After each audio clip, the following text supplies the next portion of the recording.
ابن صاحبتي زنقني حتة زنقة مستحيلة بجد. أنا عمري ما كنت أتخيل يحصل فيا كده، ومن عيل صغير. أنا اسمي عفاف وعندي 32 سنة، متجوزة عصمت من 2.5 سنين، وطبعا لينا أصحاب مشتركين كتير. وعلى فكرة إحنا شوية منفتحين، فعصمت ليه بيست فريند بنت. ودي بقى اللي حصل معاها الحكاية. أولا قبل ما تفهموا غلط، لازم أعرفكم بإزاي كل حاجة ابتدت. أنا كنت شغالة في مكان ما، وفي يوم كنت نازلة خروجة مع أصحاب الشغل، وبالصدفة قابلنا إيمان، ولاحظت إنها مركزة معايا شوية، وبعدين لقيتها بتحاول تتعرف عليا. في الأول عادي، قلت واحدة صاحبة أصحابي عايزة تصاحبني عادي، وكنت براحتي خالص معاها، والدنيا تمام يعني.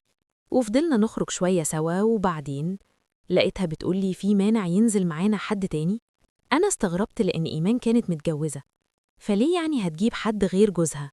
واتفاجئت بعصمت، وبعد شوية حسيت في نظرات بينهم مش مفهومة.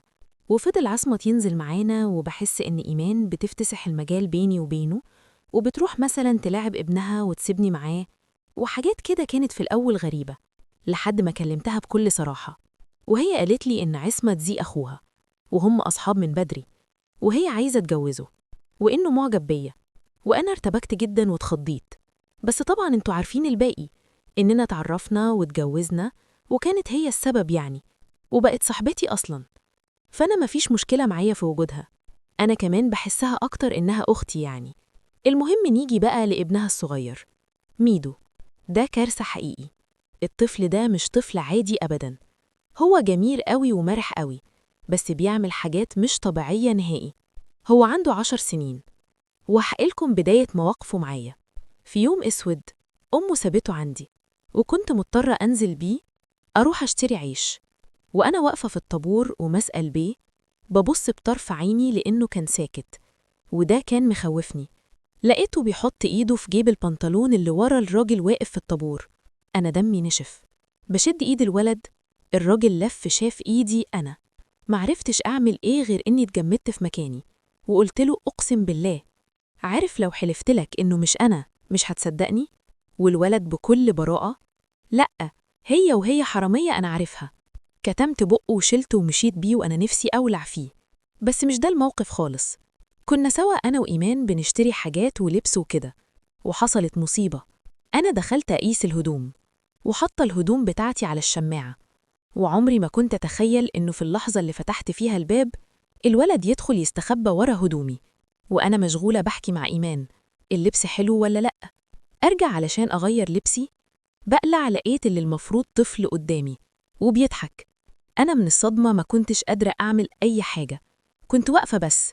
ده خد هدومي، وخد الهدوم اللي كنت بقيسها، وفجأة فتح الباب وأنا واقفة بالداخلي، وفضل يجري وأمه بتجري وراه، والمحل كله بقى يحاول يلم الموقف، والولد عنده إصرار، وأنا في قمة كسوفي.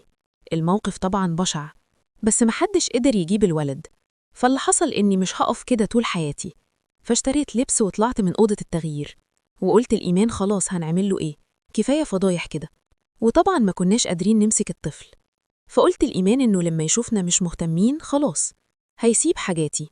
وعملنا نفسنا طالعين من المحل، وطالع بيجري قدامي وبيعرض الكاش مايو اللي كنت لابساه في الشارع، والجيبة بتاعتي، والكولون، بيفرج الناس عليهم ويشاور عليا ويقول دول بتوع طنط.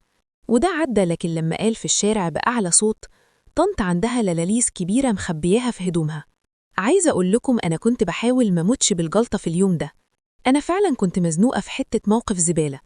أنا عيل صغير خلاني أفضل أبكي أسبوع كامل، وأنا مش مستوعبة اللي حصل لي، ولا موقفه، ولا اللي عمله بجد. ولحد هنا القصة دي خلصت، بس قصصنا لسه ما خلصتش.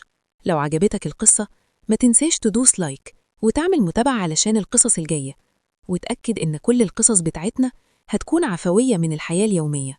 لو حابب تسمع لينا تاني تقدر تشترك في القناة دلوقتي علشان يوصلك كل جديد. للبنات، حسيتي بإيه بجد لما سمعتي اللي حصل لعفاف؟ ولو كنتي مكان صاحبتها إيمان كنتي هتعملي إيه في ابنك؟